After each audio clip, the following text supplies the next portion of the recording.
మన జీవితంలో చిన్న సమస్య వచ్చినా ఇంకా ఈ జీవితం ఎందుకు ముగిద్దాం అని ఎన్నోసార్లు అనుకుంటూ ఉంటాం. ప్రతిరోజు కూడా ఇలా చిన్న చిన్న సమస్యలకు ఎన్నో వందల కారణాలు వెతుక్కుని ఈ జీవితాన్ని ముగించాలనుకుంటూ ఉంటాం.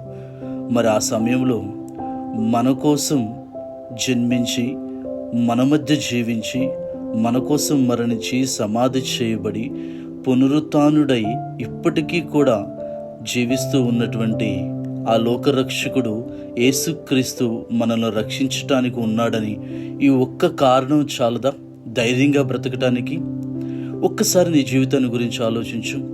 ఎన్నోసార్లు సమస్యలు ఎదుర్కొని ఉంటావు, కష్టాలను ఎదుర్కొని ఉంటావు, అవమానాలను మోసి ఉంటావు, రోగాలను ఎదుర్కొని ఉంటావు, మోసపోయి ఉంటావు. ఆ సమయంలో నువ్వు అనుకుంటూ ఉండొచ్చు, నాతో పాటు నిలబడి ధైర్యం చెప్పేవాళ్ళు ఎవ్వరూ లేరని ఎంతో బాధపడి ఉంటావు. కనీసం నేను నమ్ముకున్న దేవుడు కూడా నాతో పాటు లేడు అని ఎన్నోసార్లు ఏడ్చుంటావు కదా. ఒక్కసారి నీ కోసం జీవిస్తున్నటువంటి ఆ లోకరక్షకుడు నీ కోసమే ఉన్నాడని 3వ కీర్తన చదువుతూ ఆలోచించు. ఆమేన్. God bless you.